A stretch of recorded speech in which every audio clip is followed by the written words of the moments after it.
आज हम जानेंगे कैसे एक विशेष पेड़ को छूने से आप गरीबी से छुटकारा पा सकते हैं और अपने जीवन में समृद्धि ला सकते हैं। निर्जला एकादशी व्रत निर्जल किया जाता है। ये व्रत सबसे महत्वपूर्ण माना गया है। निर्जला एकादशी व्रत को भीमसेनी एकादशी क्यों कहा जाता है, क्या आप जानते हैं? जानें इसका महत्व। हिंदू पंचांग में प्रत्येक 11वीं तिथि को एकादशी व्रत का पालन किया जाता है।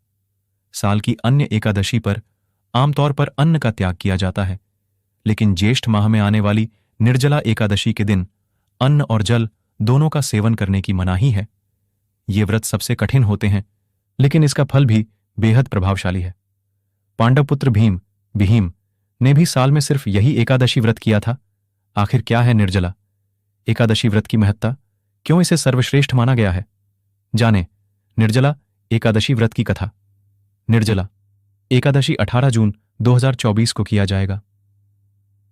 निर्जला एकादशी व्रत के परिणाम स्वरूप व्यक्ति को सभी एकादशी व्रत करने के समान पुण्य मिलता है।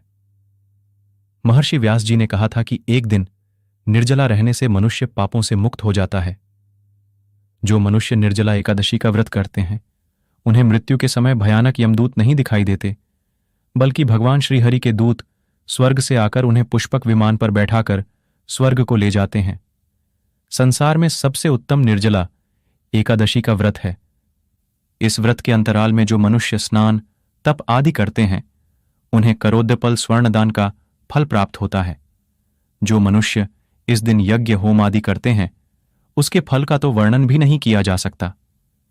पौराणिक कथा के अनुसार महर्षि व्यास जी ने एक बार भीमसेन ने कहा, हे पितामह, भ्राता युधिष्ठिर, माता कुंती, द्रौपदी, अर्जुन, नकुल और सहदेव आदि एकादशी के दिन व्रत करते हैं और मुझे भी एकादशी के दिन अन्न खाने को मना करते हैं, लेकिन मैं भक्तिपूर्वक भगवान की पूजा कर सकता हूं और दान दे सकता हूं, पर भूखा नहीं रह सकता। इस पर महर्षि व्यास ने कहा, शास्त्रों में वर्णित है कि एकादशी के दिन अन्न नहीं खाना चाहिए। यदि आप नरक की यातनाएं नहीं भोगना चाहते और स्वर्ग जाने की इच्छा रखते हैं तो प्रत्येक माह की दोनों एकादशियों का पालन करें। निर्जला एकादशी के दिन कई धार्मिक और आध्यात्मिक विधियों का पालन किया जाता है, जिनका उद्देश्य विभिन्न कष्टों से मुक्ति पाना होता है। गरीबी से छुटकारा पाने के लिए कुछ विशेष उपाय बताए जाते हैं, जिनका पालन करने से आर्थिक समस्याओं में कमी आ सकती है। यहां पर निर्जला एकादशी के दिन पेड़ से संबंधित एक विशेष उपाय बताया गया है। महर्षि व्यास की बात सुन भीमसेन ने कहा, मैं एक दिन तो क्या, एक समय भी भोजन किए बिना नहीं रह सकता। फिर मेरे लिए पूरे दिन का उपवास करना संभव नहीं है। अगर मैं प्रयत्न करूं तो साल में सिर्फ एक एकादशी का व्रत अवश्य कर सकता हूं। आप मुझे कोई एक ऐसा व्रत बतलाइए जिसके करने से मुझे स्वर्ग की प्राप्ति हो सके। महर्षि व्यास ने कहा, वृषभ संक्रांति और मिथुन संक्रांति के बीच में ज्येष्ठ माह की शुक्ल पक्ष की एकादशी आती है, उसका निर्जल व्रत करना चाहिए। इस दिन भोजन नहीं करना चाहिए। भोजन करने से व्रत का नाश हो जाता है। सूर्योदय से सूर्यास्त तक यदि मनुष्य जलपान न करे तो उससे 12 एकादशियों के फल की प्राप्ति होती है। भीम ने निर्जला एकादशी का व्रत किया और इसके फल स्वरूप वे स्वर्ग के अधिकारी हुए। भीम ने इस व्रत का पालन किया, इसलिए इसे भीमसेनी एकादशी भी कहा जाता है।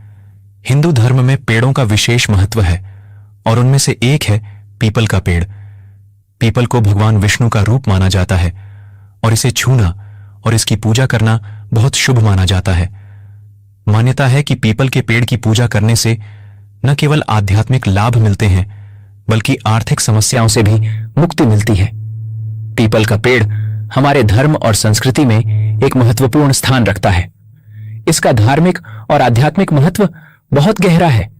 इसे छूने और इसकी पूजा करने से जीवन में सकारात्मक ऊर्जा का संचार होता है और आर्थिक समृद्धि के द्वार खुलते हैं।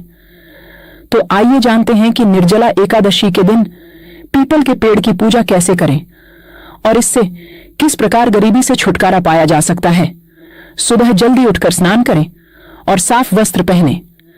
एक लोटा पानी लें और उसमें थोड़ा गंगा जल मिलाएं। पीपल के पेड़ के पास जाएं और उसकी जड़ में यह जल अर्पित करें। पीपल के पेड़ के चारों ओर 7 बार परिक्रमा करें और इस दौरान एयू नमो भगवते वासुदेवाय मंत्र का जाप करें।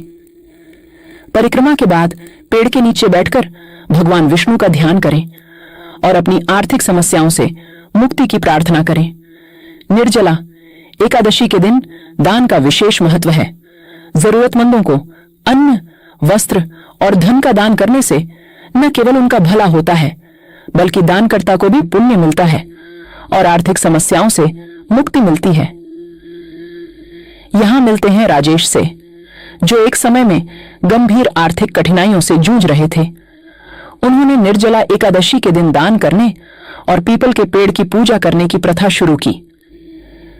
मुझे विश्वास नहीं हुआ कि मेरी जिंदगी में कितना बदलाव आया। मेरे व्यवसाय में सुधार होने लगा और हमारे परिवार की आर्थिक स्थिति स्थिर हो गई। मैं इस बदलाव का श्रेय निर्जला एकादशी की पूजा और दान को देता हूं। उपवास, दान और पूजा के साथ साथ आध्यात्मिक प्रथाएं जैसे ध्यान और मंत्र जाप भी महत्वपूर्ण हैं। ये प्रथाएं हमारे मन को शांत करती हैं और हमें दिव्य ऊर्जा से जोड़ती हैं। विष्णु सहस्त्र नाम का जाप विशेष रूप से लाभकारी होता है। यह मंत्र भगवान विष्णु के 1000 नामों का संग्रह है और इसे जाप करने से दिव्य आशीर्वाद और शांति प्राप्त होती है। निर्जला एकादशी के दिन पीपल के पेड़ की पूजा और दान पुण्य करने से गरीबी और आर्थिक समस्याओं से छुटकारा पाने में मदद मिलती है।